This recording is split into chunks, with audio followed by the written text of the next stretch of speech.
Stop what you're doing for a second, because two men who spent decades trying to destroy each other politically just stood shoulder to shoulder in Ottawa and delivered a warning that hits like a siren. Stephen Harper and Jean Chrétien, conservative and liberal, rivals for a generation, looked straight at Canadians and basically said, whatever else you believe, whatever party you hate, whatever region you're from, Canada cannot afford to fracture right now. And if you're an American watching, you should pay attention, because the shockwaves of what's happening inside Canada don't stop at the border. Here's the scene.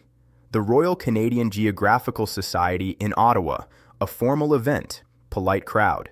Harper is there to receive a medal, the kind of ceremony that usually ends with applause, photos, and everyone going home.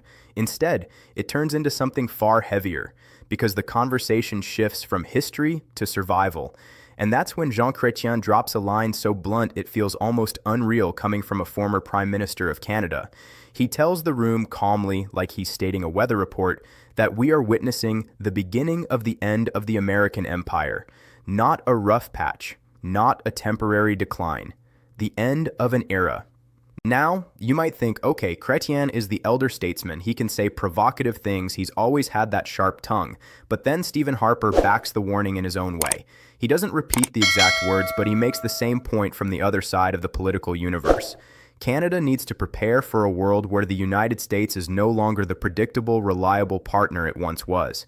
And the thing that makes this moment so unsettling is that these aren't fringe figures. These are two of the most mainstream establishment, as Canadian as it gets, leaders you can name, agreeing that the ground under North America is shifting. And here's where it gets complicated. Because while Harper and Chrétien are preaching unity in Ottawa, Alberta is collecting signatures right now to leave Canada. Not as a metaphor, not as a rhetorical threat. A literal petition, approved by Elections Alberta, asking whether Alberta should cease to be a part of Canada and become an independent state. There's a number attached to it too. The petition needs 177,320 signatures by May 2nd to trigger the next step. 4 months, that's the clock. And reports from the ground say the signing events are packed, 3-hour wait times just to put your name on paper. At the exact same time, Donald Trump is watching all of this like a hawk, and you don't have to love or hate Trump to understand why this is dangerous. He has spent the last year repeatedly calling Canada the 51st state. He has referred to Canada's Prime Minister as governor. He has threatened tariffs, 25%, then 50%. Then the kind of numbers that stop being trade policy and start looking like economic punishment. And in one of his recent posts, he didn't frame the 51st state idea as a joke. He framed it as the only thing that makes sense and said it would make tariffs totally disappear. Read that slowly, because that's not comedy, that's leverage. It's not just, wouldn't it be funny if, it's join us and the pain goes away. And when a powerful country starts tying economic pressure to the idea of absorbing a neighbor, even rhetorically, it changes how that neighbor behaves. It changes how markets behave. It changes how people inside that neighbor start seeing each other. And that's the part Harper and Chrétien are reacting to, whether they say his name or not. What really jolted people at the Ottawa event wasn't just the line about American power. It was the fact that Harper, who you'd assume would be more reflexively pro-American, made it personal in a way that landed hard. He said, in essence, I love the United States, but I'm not American. Canada is different. Canada is worth preserving. And he didn't say it like a campaign slogan. He said it like a boundary. Then comes the moment that reveals how real the anxiety is inside the country. Harper is asked about Alberta separation, and he feels the need to say out loud, I didn't sign the petition. Think about what that means. A former prime minister who is from Alberta has to publicly clarify he didn't sign something that would break up his own country. That is not normal politics. That's a country under stress. And before anyone says, this is just Alberta being Alberta, it's not that simple, because there's another petition too, Forever Canadian, pulling in the opposite direction with over 400,000 signatures. That tells you something important. Alberta isn't one unified voice right now. It's two massive currents crashing into each other. One side furious, feeling ignored, wanting out. The other side alarmed, determined to stay. and the collision is getting louder every week. Now layer in the provincial politics. Premier Danielle Smith has taken a softer approach to Trump compared to other Canadian leaders. She's resisted retaliatory tariffs and tried to keep relations with the United States steady, especially because Alberta's energy economy is tied so tightly to American markets. But her province is the epicenter of this separatist push, and Smith has refused to fully denounce it. Her government also lowered the threshold for triggering citizen-initiated referendums from 20% to 10% of voters, making it easier to put separation on a track toward a vote. And reports indicate some of the registered canvassers collecting signatures are connected to Alberta's political machinery itself. So when Harper and Chrétien say, "Stop fighting each other," they aren't speaking in abstract patriotic poetry. They're reacting to a real active process that could rip open the country's seams, whether or not separation actually succeeds. And yes, it's true. Even if Alberta hit the signature target, even if a referendum were called, even if it passed, Alberta doesn't automatically walk out the door. Canada has the Clarity Act, created after the Quebec referendum era, to set strict rules. The question must be clear, the margin must be decisive, negotiations would be required, and constitutional and Indigenous rights issues would immediately become central. There's also a legal challenge already moving through the system, including arguments that treaty rights can't be bypassed by a provincial separation process. In other words, this is not a simple vote and leave scenario. But here's the part that really matters, and the part Harper and Chrétien are worried about. You don't have to successfully break up a country to badly damage it. Just running the process can change everything. It can poison trust. It can turn neighbors into enemies. It can make businesses pause investment. It can make young people wonder whether the country they're building a life in will look the same in 5 years. And once that uncertainty becomes normal, it becomes a weapon. That's why the timing of Trump's posture matters so much. Canada isn't having this unity crisis in a vacuum. It's happening while Trump floats tariffs on steel and aluminum again, while he talks about trade punishment, while he publicly toys with the idea of Canada as a state, and while Canadian leaders, current and former, are being forced to treat the unthinkable as something they have to plan around. And here's another detail that shows how quickly Canada's political chemistry can shift under external pressure. Not long ago, Canada's Conservative opposition held a massive lead in the polls, an advantage so large it looked like a certainty. But as Trump's threats escalated, that lead collapsed. Why? Because when people feel their country is under attack, they rally around the idea of national defense, even if they don't love the government of the day. The threat doesn't unify everyone permanently, but it changes incentives. It changes what feels safe. It changes what voters can tolerate in a leadership transition. And if you're wondering why Harper and Chrétien would use a ceremonial event to broadcast this message, look at the subtext. They're trying to build a firewall, a bipartisan one, a cross-generational one, a signal to Canadians and to Washington that no matter what happens inside Canada politically, the country's core commitment to staying a country is not negotiable. Chrétien frames it through history. He points out that French Canadians went from a small population in New France to millions of people in one of the wealthiest countries on earth. His message is simple. We've survived storms before, we can survive this one too, if we stay together. Harper frames it through identity and realism. He says he's traveled overseas and seen renewed nationalism everywhere, and he asks why Canada shouldn't have the same confidence in its own nationhood. And when he references the War of 1812, he's not doing a cute history lesson. He's reminding Canadians that defending independence from American pressure is baked into the country's story. And now here's the dangerous part. Because if you understand power politics, you understand that internal division is a magnet for external pressure. A country arguing with itself becomes easier to squeeze, easier to isolate, easier to manipulate. And that's where Alberta's separatist petition becomes more than a provincial drama. It becomes a stress fracture in the foundation of the entire North American alliance structure. Because Canada isn't just a neighbor, it's a pillar, economically, militarily, culturally. The US and Canada share air defense systems, intelligence integration, industrial supply chains, energy flows, and trade volumes that are hard to even visualize. If Canada becomes unstable, the ripple effects hit American industries, American markets, and American strategic planning. And if Canada were ever to fracture, whether it's Alberta or anything else, the geopolitical map of the continent changes.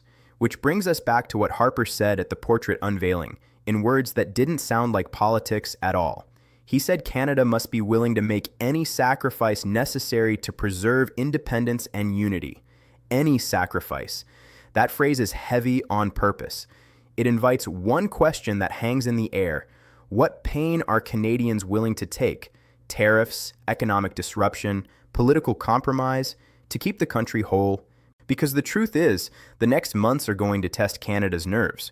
Trump has teased deadlines for new reciprocal tariffs. Canada has prepared retaliatory lists.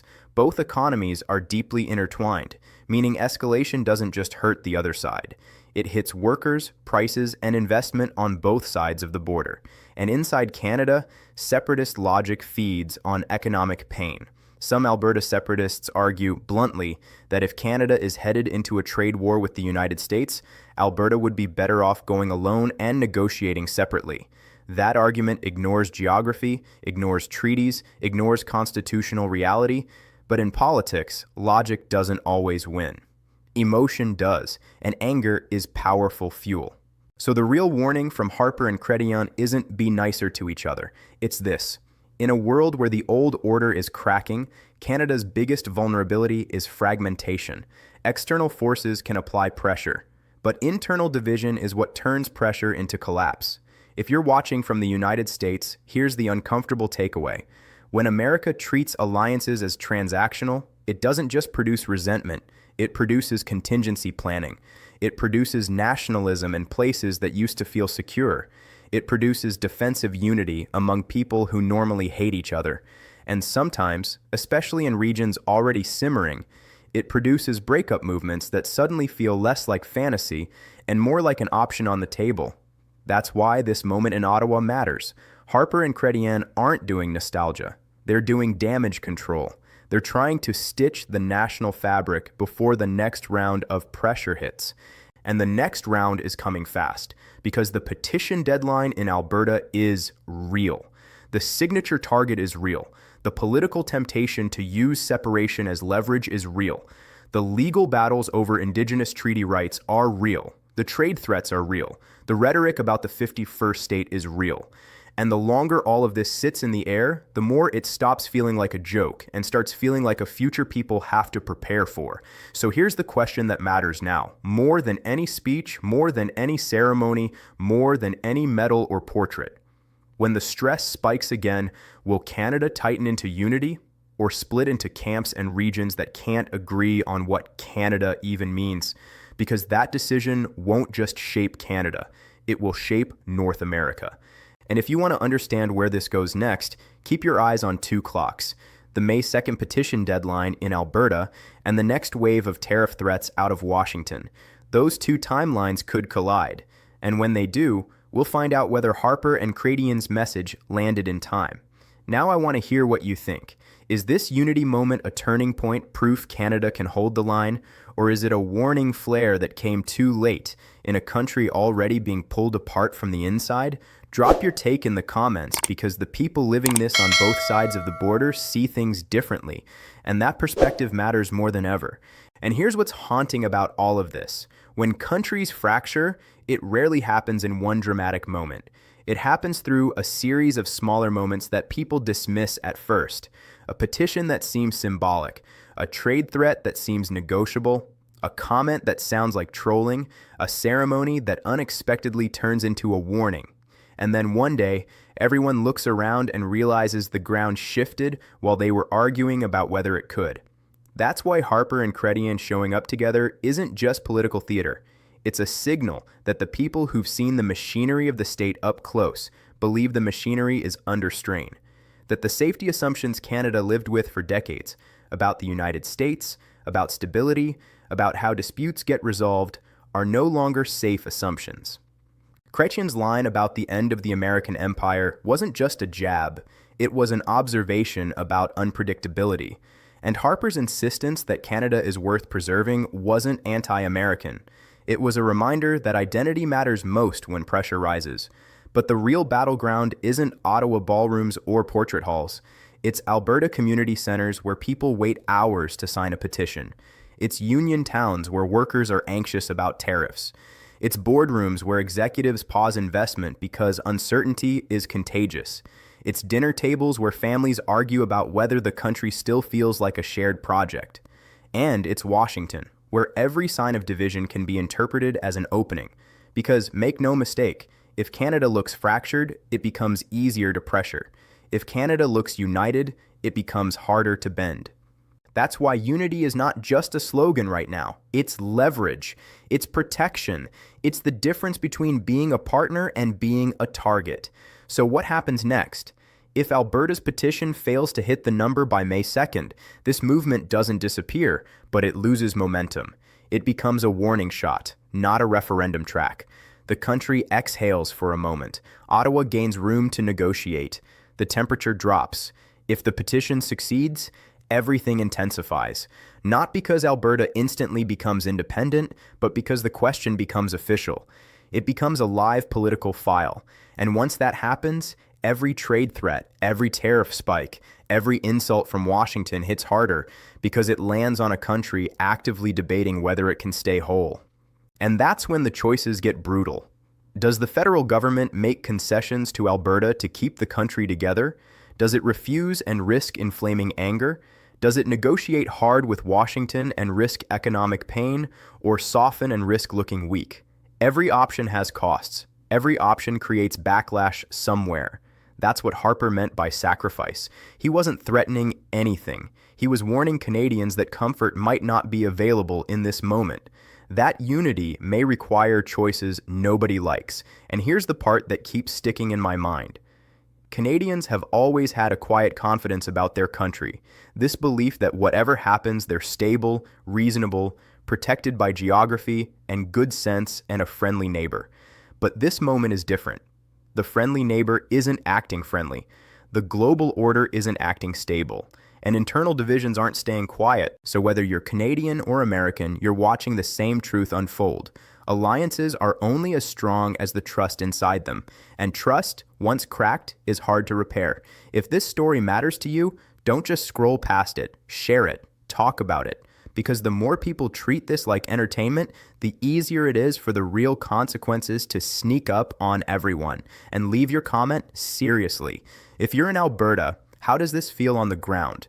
If you're elsewhere in Canada, do you see this as legitimate anger or dangerous escalation? If you're in the United States, do you think the 51st state talk is harmless trolling or something that poisons the relationship?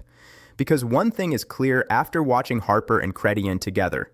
The era of assuming the Canada-US relationship will just be fine is over. What comes next will depend on choices, by leaders, by voters, by communities made under pressure. So stay with me. We're going to keep tracking the signatures, the tariffs, the political shifts, and the moments that look small, until suddenly they aren't. If you want the next breakdown as soon as it drops, subscribe, turn on notifications, and share this with someone who still thinks this is all just talk, because the people who ran Canada don't think it's just talk anymore.